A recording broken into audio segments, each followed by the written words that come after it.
देखिए छात्रों, इसकी पहली की तासिका में निराला भाई यह आधा ही गद्य पाठ आपने देख लिया था। अभी शेष आधा गद्य पाठ हम देखने जा रहे हैं। यहाँ तक हम लोगों ने देख लिया था कि एक बार सुमित्रा नंदन पंत बुखार के कारण बीमार थे और समाचार पत्रों वालों ने उसकी झूठी खबर फैला दी थी कि उनकी मृत्यु हो गई। यह सुनकर वे बड़े व्यथित हुए थे। यहाँ तक हम लोगों ने देख लिया था। इसके आगे देखिए, पुरस्कार में मिले धन का कुछ अंश भी क्या वे अपने उपयोग में नहीं ला सकते? पूछने पर उसी सरल विश्वास के साथ कहते, वह तो संकल्पित अर्थ है, अपने लिए उसका उपयोग करना अनुचित होगा। उन्हें पुरस्कार में जो भी पैसा मिला है, जो धन मिला है, उसे कभी भी उन्होंने व्यक्तिगत उपयोग में उसे नहीं लाया है।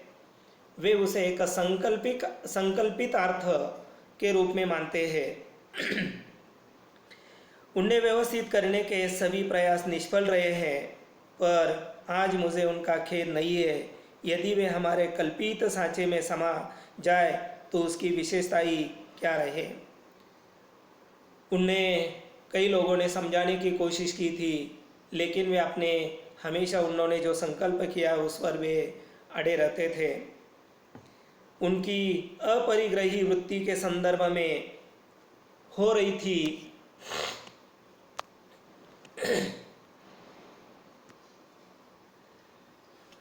उनकी अपरिग्रही वृत्ति के संदर्भ में बातें हो रही थी। तब वसंत ने परिहास की मुद्रा में कहा, तब तो आपको मधुकरी खाने की आवश्यकता पड़ेगी। यहाँ पर कठिन शब्द देखिए, यहाँ पर कठिन शब्द है अपरिग्रही वृत्ति का अर्थ होता है किसी से कुछ न ग्रहण करने की भावना, यानी किसी से कुछ भी ग्रहण न करने की भावना। परिहास का अर्थ होता है मजाक, और मधुकरी का अर्थ होता है भोजन की भिक्षा। अब यहाँ देखिए, उनकी अपरिग्रही वृत्ति के संदर्भ में बात हो रही थी, और तब यह वसंत जो है उन्होंने परिहास के रूप में, मजाक के रूप में उन्होंने कहा, अगर उनकी तरह की वृत्ति हम लोग अपनाएंगे तो हमें भी यह मधुकरी खानी पड़ेगी, यानी भिक्षा की, भोजन की भीख मांगनी पड़ेगी। खेद, अनुताप या पश्चाताप की एक भी लहर से रहित विनोद की एक प्रशांत धारा पर तैरता हुआ निराला जी का उत्तर आया, मधुकरी तो आप भी खाते हैं, जिसकी निधियों से साहित्य का कोश समृद्ध है, उसने मधुकरी मांग कर जीवन निर्वाह किया है। इस कटु सत्य पर आने वाले युग विश्वास कर सकेंगे, यह कहना कठिन है। यहाँ पर कठिन शब्द देखिए, अनुताप का अर्थ है खेद। प्रशांत शब्द का अर्थ है बिल्कुल शांत। बाकी कोई निधि यानी खजाना।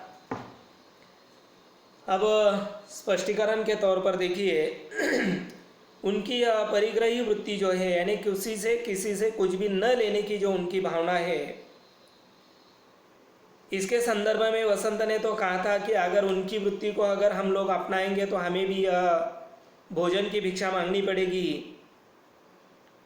उन्हें अपनी इस वृत्ति से जरा भी कोई खेद, कोई पश्चाताप नहीं था, और वे स्वयं मधुकरी खाकर या भिक्षा मांगकर भोजन करते थे। यह बाद आने वाला युग स्वीकार करेगा या नहीं करेगा, इस बात पर भी भरोसा करेगा या नहीं करेगा, ये महादेवी वर्मा कहती है कि कहना कठिन है। गेरू में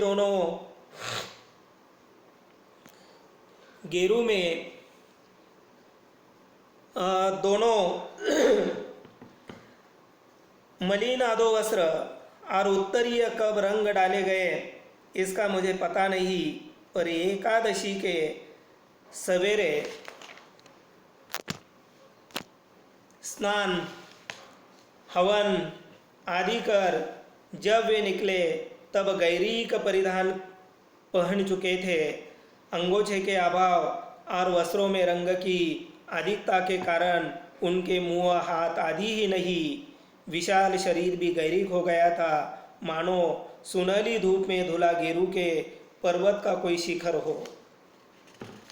यहाँ पर कठिन शब्द देखिए, ये जो भी कठिन शब्द यहाँ पर दिए गए हैं, गेरू, गेरू यानी गेरू रंग, अधोवस्त्र, अधोवस्त्र का अर्थ है नीचे पहने जाने वाला वस्त्र, उत्तरीय, उत्तरीय का अर्थ है उपरना, अंगोछा यानी गमछा, गैरिक, गैरिक का अर्थ है गेरू, मिट्टी यानी एक प्रकार का केसरिया रंग। और इसका स्पष्टीकरण देखिए, एक बार उन्होंने अपने जो दोनों भी कपड़े जो है उसे उन्होंने गेरू के रंग में डाल दिया और वही केसरिया रंग के कपड़े उन्होंने पहन लिए थे। उनका शरीर जो था वह विशाल ऐसा शरीर था, उनका पूरा शरीर, उनके सारे कपड़े गेरू के रंग के यानी केसरिया रंग के उनके यह कपड़े हो गए थे और उनकी शरीर यष्टि अच्छी थी, वे धष्टपुष्ट थे और इसीलिए उनकी शरीर यष्टि को देखकर ऐसा लगता था मानो कोई छोटा सा पर्वत का शिखर हो। बोले अब ठीक है, जहाँ पहुँचे किसी नीम पीपल के नीचे बैठ गए, 2 रोटियां मांग कर खा ली और गीत लिखने लगे। अब यह निराला जी जो है, उनकी एक आदत थी, वे भिक्षा की रोटी खा लेते थे, चलते चलते खा लेते थे, जहाँ भी ये नीम का पेड़ हो या अन्य कोई पेड़ हो उस पेड़ के नीचे बैठ जाते थे। ना बिछाने के लिए कपड़ा उनके पास था, ऐसे ही बैठ जाते थे और यह गीत काव्य रचना करने के लिए बैठ जाते थे, साहित्य सृजन करने के लिए बैठ जाते थे। इस सर्वथा नवीन परिच्छेद का उपसंहार कहाँ और कैसे होगा, ये सोचते सोचते मैंने उत्तर दिया, आपके संन्यास से मुझे तो इतना ही लाभ हुआ कि साबुन के कुछ पैसे बचेंगे, गेरुए वस्त्र तो मैले नहीं दिखेंगे, पर हानि यही है कि न जाने कहाँ कहाँ छप्पर डलवाना पड़ेगा, क्योंकि धूप और वर्षा से पूर्णतया रक्षा करने वाले नीम और पीपल कमी है। मन में एक प्रश्न बार बार उठता है, क्या इस देश की सरस्वती अपने वैरागी पुत्रों की परंपरा अक्षुण्ण रखना चाहती है, और क्या इस पद पर पहले पग रखने की शक्ति उसने निराला जी में ही पाई है।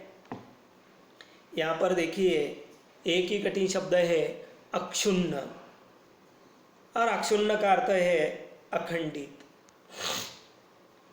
अब यहाँ पर देखिए महादेवी वर्मा कहती है कि ये निराला जी की आदत थी कि वे रास्ते से चलते चलते कहीं से भी भीख की रोटी खा लेते थे, जहाँ भी चाहे नीम का पेड़ हो या जो भी पेड़ हो उसके नीचे बैठ जाते थे, काव्य सृजन करने लगते थे।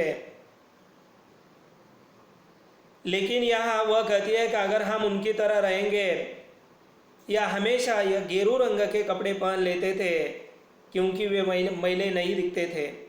उपवास के तौर में वे उसे कहा करती थी कि आप तो साबुन के पैसे बचा लेते हो।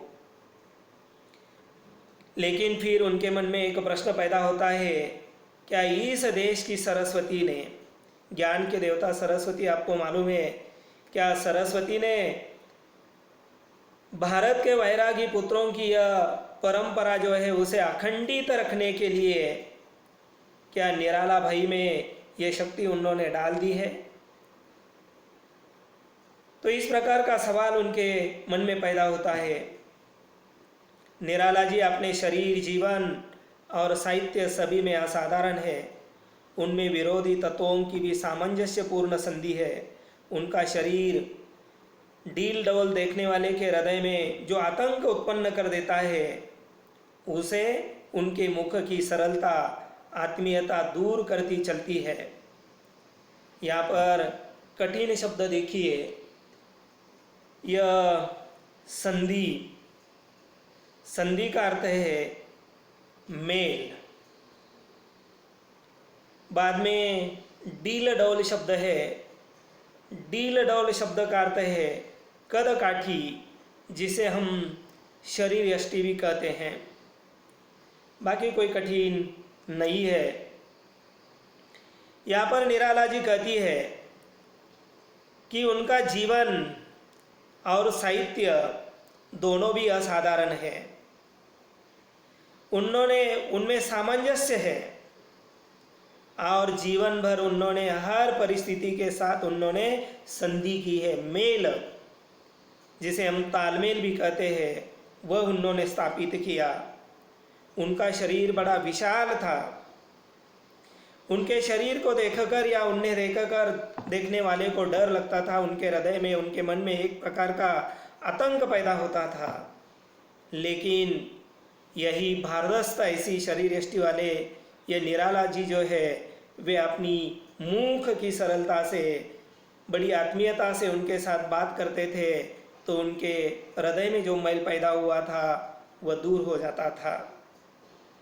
सत्य का मार्ग सरल है, तर्क और संदेह की चक्करदार राह से उस तक पहुंचा नहीं जा सकता।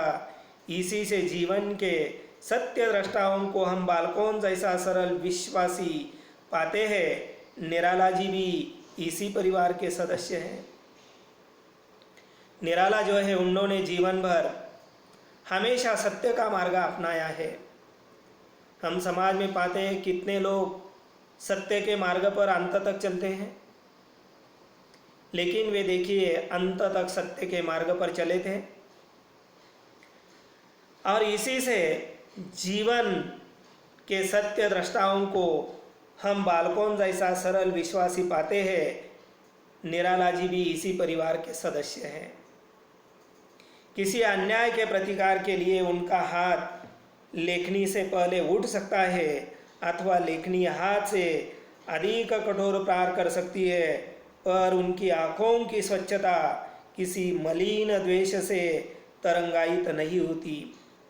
ओठों की खींची हुई सी रेखाओं में निश्चय की छाप है, पर उनमें क्रूरता की भंगिमा या घृणा की सिकुड़न नहीं मिल सकती है। निराला जी ने कभी भी किसी से घृणा नहीं की है, कभी भी किसी के प्रति आकर्ष उनके मन में नहीं था, तिरस्कार की भावना उनके मन में नहीं थी। हमेशा उन्होंने सरलता का मार्ग अपनाया है। क्रूरता और कायरता में वैसा ही संबंध है जैसा वृक्ष की जड़ में अव्यक्त रस और उसके फल में व्यक्त स्वाद में। निराला किसी से भयभीत नहीं, अतः किसी के प्रति क्रूर होना उनके लिए संभव नहीं। उनके तीखे व्यंग्य की विद्युत रेखा के पीछे सद्भाव के जल से भरा बादल रहता है। यहाँ पर देखिए, अगर यह हम कृति की बात करेंगे तो यहाँ पर एक कृति भी बनती है। कृति इस प्रकार की पूछी जा सकती है कि क्रूरता और कायरता का संबंध किस प्रकार समझाया है। तो उसके दो उदाहरण यहाँ पर उन्होंने दिए हैं कि जैसा संबंध है, क्रूरता का संबंध जैसा वृक्ष की जड़ में अव्यक्त रस है। वृक्षों की जो जड़ें होती है उसमें रस होता है, लेकिन वह अव्यक्त होता है, जो हमें आंखों से नहीं दिखाई देता है। और उसके फल के व्यक्त स्वाद में, और फल में स्वाद होता है।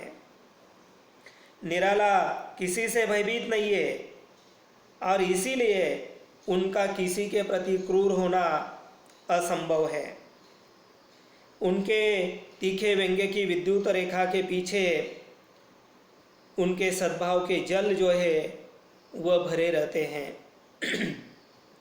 निराला जी विचार से क्रांतदर्शी और आचरण से क्रांतिकारी है। वे उस झंझा के साने जो हल्की वस्तुओं के साथ भारी वस्तुओं को भी उड़ा ले जाती हैं, उस मंद समीर जैसी नहीं जो सुगंध न मिले तो दुर्गंध का भार ढोता फिरता है, जिसे वे उपयोगी नहीं मानते, उसके प्रति उनका किंचित भाव या जरा भी उनके मन में मोह नहीं, चाहे तोड़ने योग्य वस्तुओं के साथ रक्षा की योग्य वस्तुएं भी नष्ट हो जाए। यहाँ पर कुछ कठिन शब्द जो है वह देखिए। पहला शब्द है क्रांतदर्शी। क्रांतदर्शी का अर्थ है सर्वज्ञ। दूसरा शब्द है झंझा। झंझा का अर्थ है आंधी या तूफान। बाद में है समीर।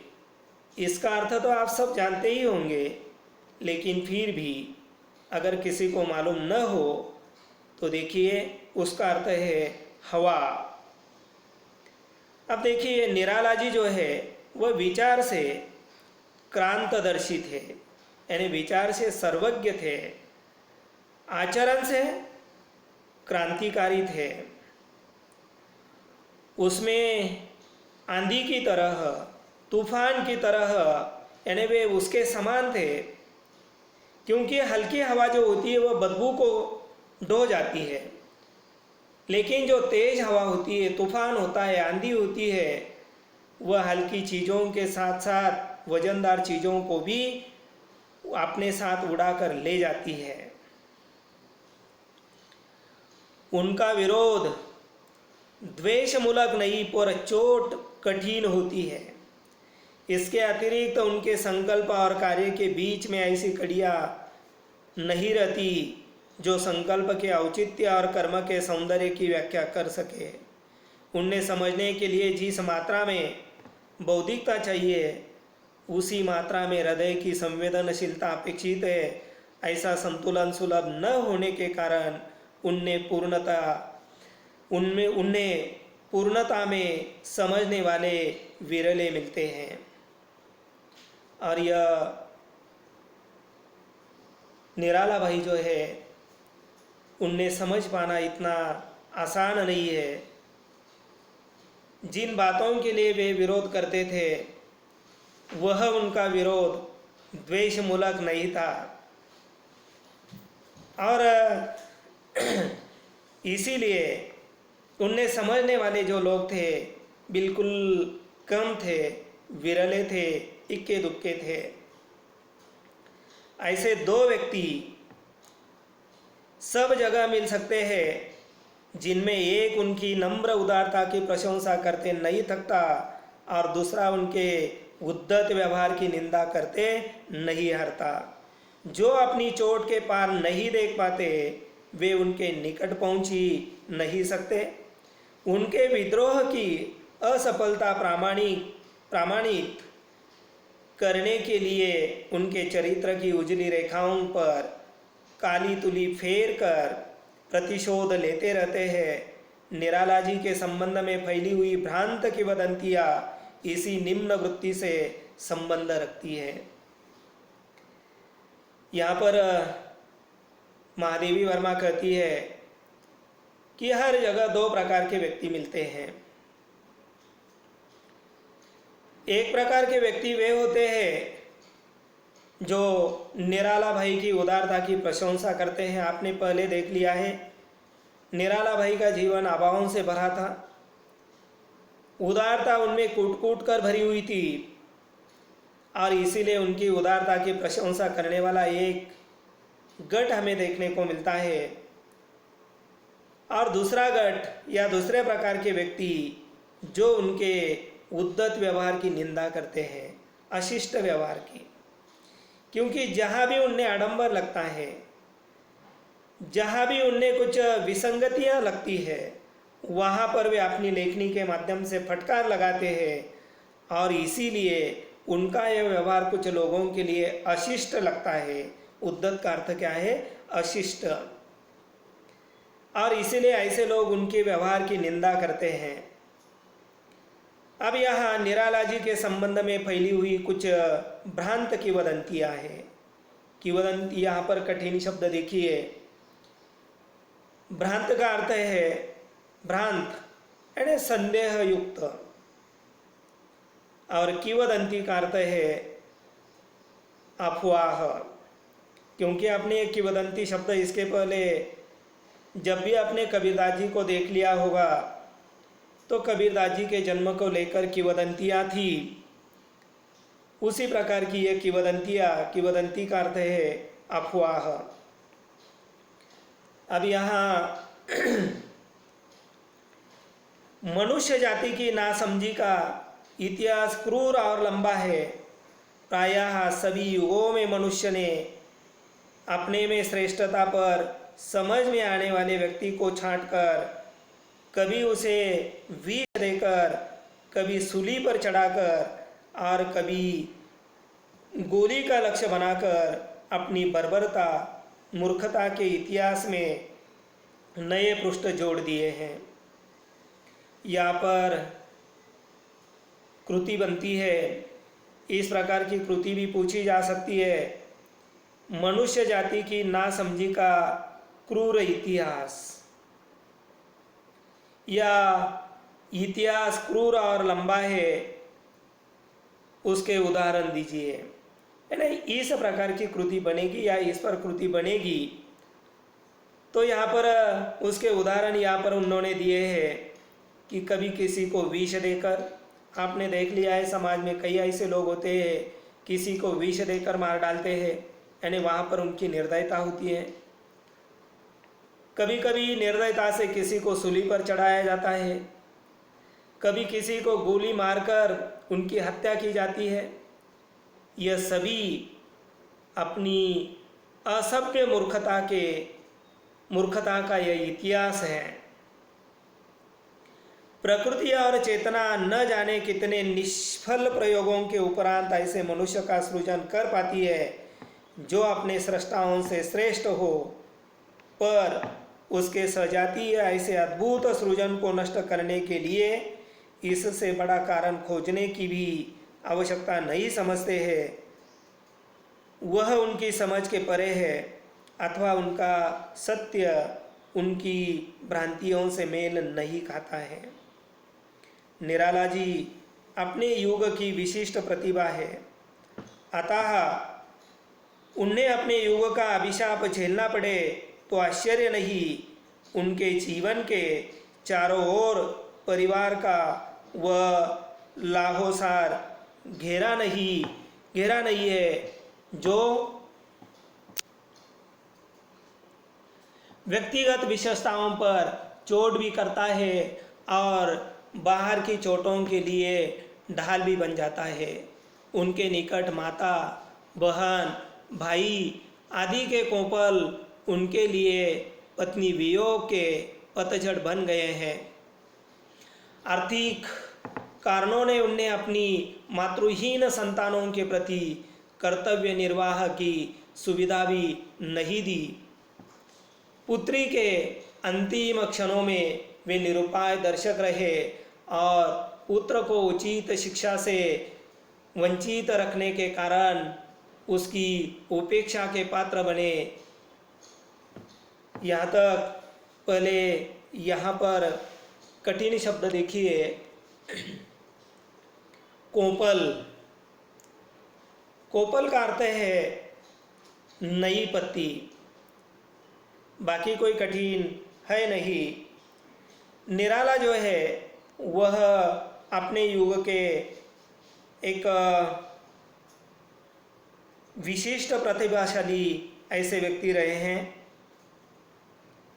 और इसीलिए उन्हें अपने युग का अभिशाप भी झेलना पड़ा है। अभिशाप इसलिए उन्हें झेलना पड़ा है क्योंकि उनके जो आलोचक थे, आलोचकों ने उन्हें जो अभिशाप दिए थे वह उन्हें झेलने पड़े हैं। और उनके जीवन के चारों ओर का परिवार जो है वह लोहसार घेरा नहीं, यानी लोहे का कटघरा नहीं है कि जो व्यक्तिगत विशेषताओं पर चोट भी करता है।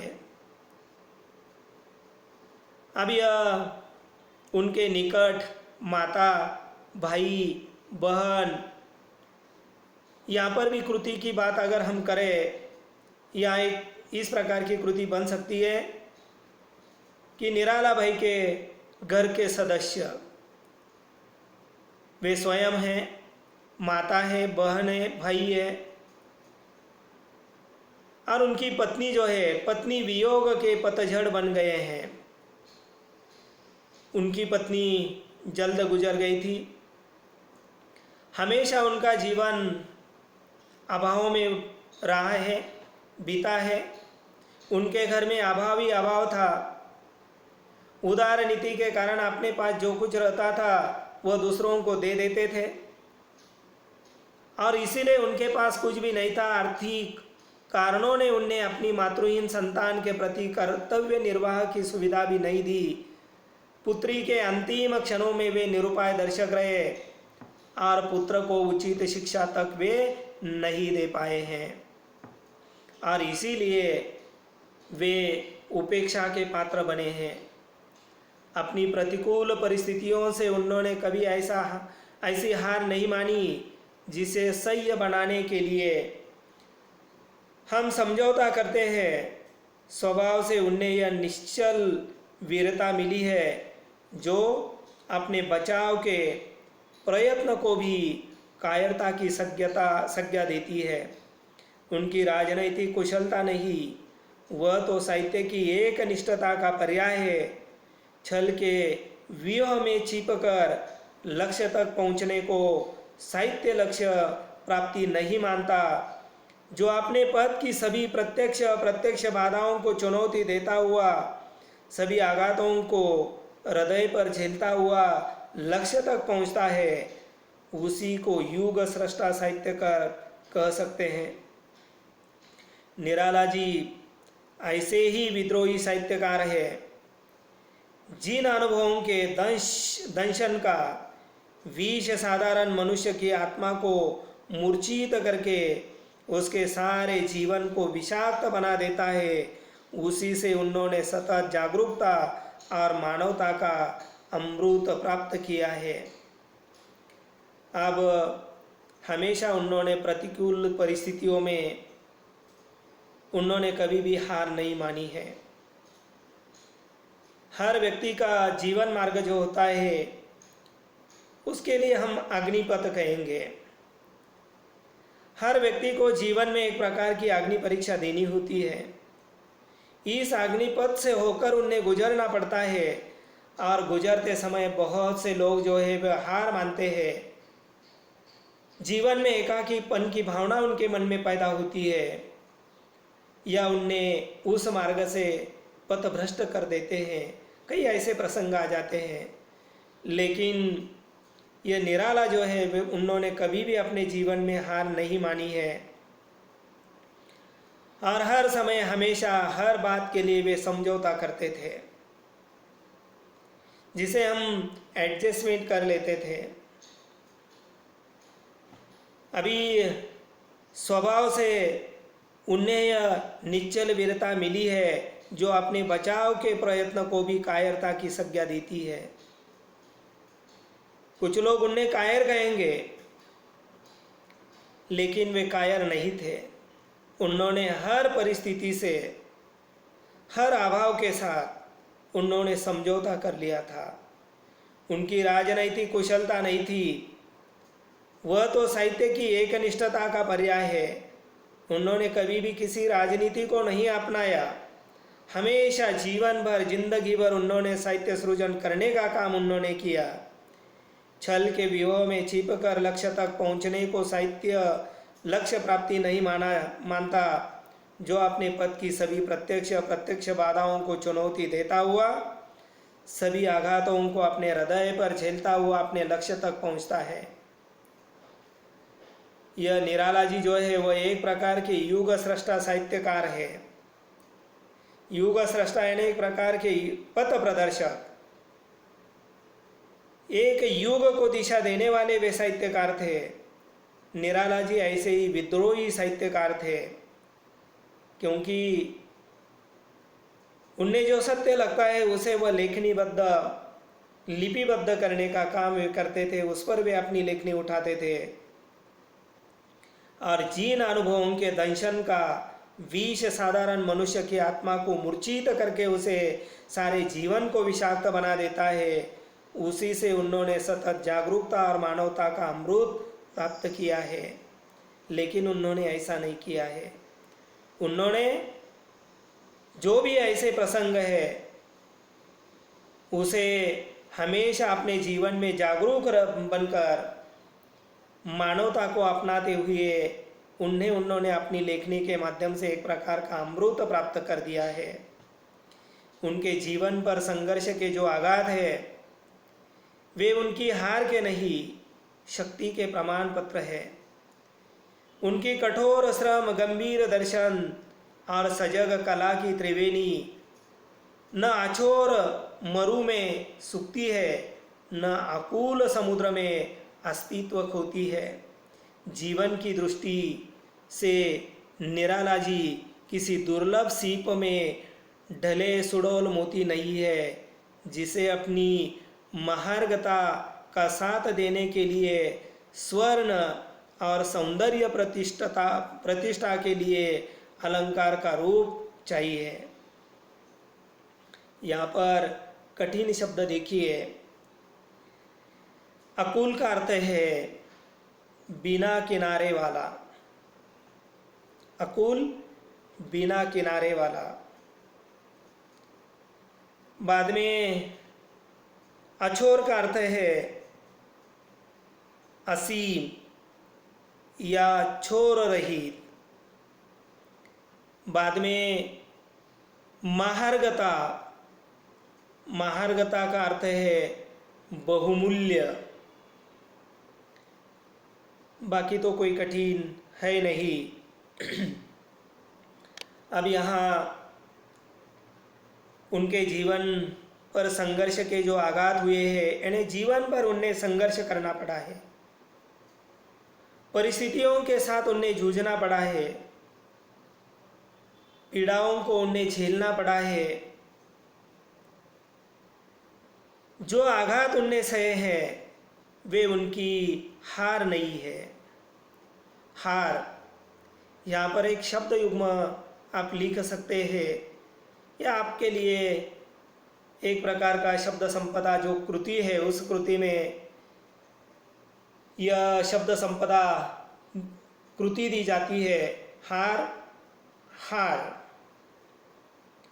हार का मतलब होता है फूलों का हार, और दूसरे हार का अर्थ होता है पराजय। जैसे देखिए, भारतीय संघ की पराजय या भारतीय संघ की हार हो गई, मैंने फोटो पर हार चढ़ाया, इस प्रकार यह हार और हार, यह उनके जीवन की हार नहीं है, शक्ति के प्रमाण पत्र है, बल्कि बड़ी साहसता के साथ, दृढ़ता के साथ उन्होंने संघर्ष किया है। कठिन परिस्थितियों से वे जूझे हैं। उनकी कठोर श्रम, गंभीर दर्शन और सजग कला की त्रिवेणी न अछोर मरु में सूखती है। अछोर का अर्थ आपने लिख लिया है, असीम है। उनकी कठोर श्रम साधना, आप देखिए, आपने देख लिया है उनका जीवन चरित्र। वे भोजन की भीख मांगकर, रोटी की भीख मांगकर खा लेते थे, और रास्ते से चलते चलते जहाँ भी छायादार पेड़ रहता था उसके नीचे बैठकर अपना साहित्य सृजन कर देते थे, कविता लिखना आरंभ कर देते थे। घर में हर चीज का अभाव ही अभाव था। आपने इसका भी संदर्भ देख लिया है। एक बार मैथिली शरण गुप्त उनके पास आए थे, आतिथ्य बनकर आए थे, तो वे उनके जिस कमरे में बैठकर वे साहित्य सृजन करते थे वहाँ पर कोई प्रकाश नहीं था, प्रकाश का कोई साधन उनके पास नहीं था। दिया सलाई के प्रकाश में वे चक्करदार सीढ़ियाँ घुमाकर मैथिली शरण गुप्त को उस कमरे में ले जाते हैं। उसके पश्चात उनके पास जो भी है उसे वहाँ पर जो तख्त है उस तख्त पर बिछा देते हैं। यानी उनके घर में अभाव ही अभाव है। जीवन भर उन्होंने कठोर परिश्रम किया है, बर्तन मांजने का काम उन्होंने किया है, पानी भरने का काम उन्होंने किया है। गंभीर दर्शन और सजग कला की त्रिवेणी यह उनमें बिल्कुल असीम है, जिसकी कोई सीमा नहीं है, और इसीलिए वह कभी भी नहीं सूखती है। न अकूल समुद्र है, और यह अकूल यानी बिना किनारे वाला उनका समुद्र है। जीवन की दृष्टि से निराला जी किसी दुर्लभ सीप में ढले सुडौल मोती नहीं है। जिस प्रकार कोई सीप यानी समुद्र में यह सीप होती है, सीप में अगर यह मोती होते हैं, आपको मालूम है, तो यह कोई ऐसा महार्घ ऐसा कोई मोती भी नहीं है, बहुमूल्य ऐसा कोई मोती नहीं है। वे तो अनगढ़ पारस के भारी शिलाखंड है। वह जहाँ है वहाँ उसका स्पर्श सुलभ है। यदि स्पर्श करने वाले में मानवता के लौह परमाणु है, और किसी से भी स्पर्श करने पर वह स्वर्ण बन जाएगा। पारस की अमूल्यता दूसरों का मूल्य बढ़ाने में है। उनके मूल्य में न कोई कुछ जोड़ सकता है न घटा सकता है। अनगढ़ का अर्थ देखिए, अनगढ़ अनगढ़ है, इसका अर्थ है जिसे व्यवस्थित न घड़ा हो। बाद में कठिन शब्द यहाँ पर कोई है नहीं। अनगढ़ पहले आपने देख लिया है, यह निराला जी जो है यह कोई ऐसा बहुमूल्य मोती नहीं है। यह तो वह अनगढ़ पारस के भी भारी शिलाखंड है। पारस, पारस यानी पारस मणि। पारस आपको मालूम है कि वह स्वर्ण का स्पर्श होते ही वह स्वर्ण जो है, लोहे का स्पर्श करते ही लोहा सोने में रूपांतरित हो जाता है या लोहे का सोना बन जाता है। उसी प्रकार यह पारस मणि है, मानवता के पारस मणि है। और उनके स्पर्श से जो भी उनके स्पर्श से अपने आप को कृतकृत्य पाकर पाए हैं, जो भी उनके संपर्क में आए हैं, उनका जीवन धन्य हो गया है। फिर आगे देखिए, आज हम दंभ और स्पर्धा, अज्ञान और भ्रांति की ऐसी कुहेलिका में चल रहे हैं जिसमें स्वयं को पहचानना तक कठिन है।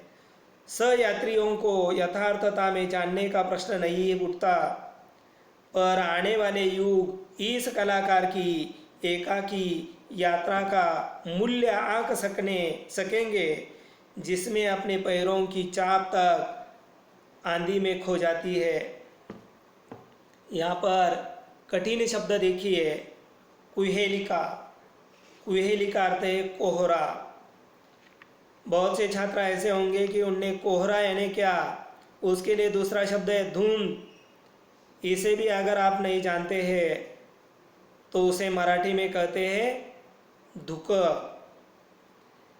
तो इस प्रकार यह कोहरा ज़्यादातर यह जाड़े के दिनों में आता है। चाप, चाप का अर्थ है पैरों की आहट। और आंधी का अर्थ सबको मालूम है, आंधी यानी तूफान। और यह निराला जो है, निराला जी को पहचानना इतना आसान नहीं है। जिस प्रकार कोहरा होता है, कोहरे में किसी को जल्दी से पहचान लेना कठिन हो जाता है, उसी प्रकार उनके जीवन चरित्र को समझ लेना इतना आसान नहीं है, कठिन है।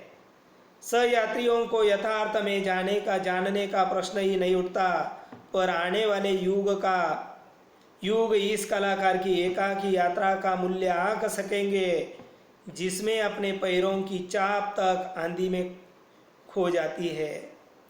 यानी आने वाला जो युग है, उस युग में निश्चित रूप में उनकी एक आंधी के रूप में, तूफान के रूप में उनके पैरों की आहट हमें सुनने को मिलेगी।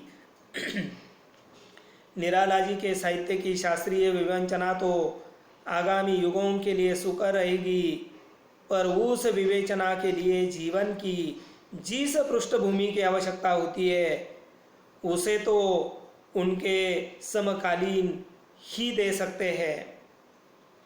साहित्य के नवीन युग पथ पर निराला जी की अंक संस्कृति गहरी और स्पष्ट, उज्जवल और लक्ष्यनिष्ठ रहेगी।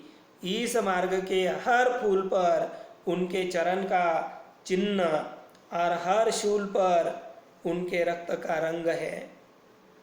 कठिन शब्द देखिए, यहाँ पर संस्कृति का अर्थ है संसार, सृष्टि, और शूल का अर्थ है पताका। अब यह साहित्य के नवीन युग पथ पर निराला जी की अंक संस्कृति गहरी और स्पष्ट, उज्जवल और लक्ष्यनिष्ठ रहेगी। इस मार्ग के हर फूल पर उनके चरण का यह चिन्ह और हर शूल पर उनके रक्त का रंग रहेगा। इस प्रकार यह दूसरा गद्य जो है निराला भाई, उसे संस्मरण संग्रह से लिया गया है। संक्षेप में यह निराला जी जो है उनका यह संस्मरण यहाँ पर समाप्त हो जाता है। उनका पूरा नाम सूर्यकांत त्रिपाठी था। उनका विशेष नाम जो है वह निराला है। महादेवी वर्मा समकालीन साहित्यकार थी और इसीलिए उनके साथ उन्होंने कुछ समय बिताया है। जो भी उनकी अतीत की घटनाएं याद आ जाती है, उस स्मृति के आधार पर उन्होंने यह संस्मरण जो है उसे लिपिबद्ध करने का काम किया है। और यहाँ पर यह दूसरा पाठ निराला भाई यह समाप्त हो जाता है। धन्यवाद।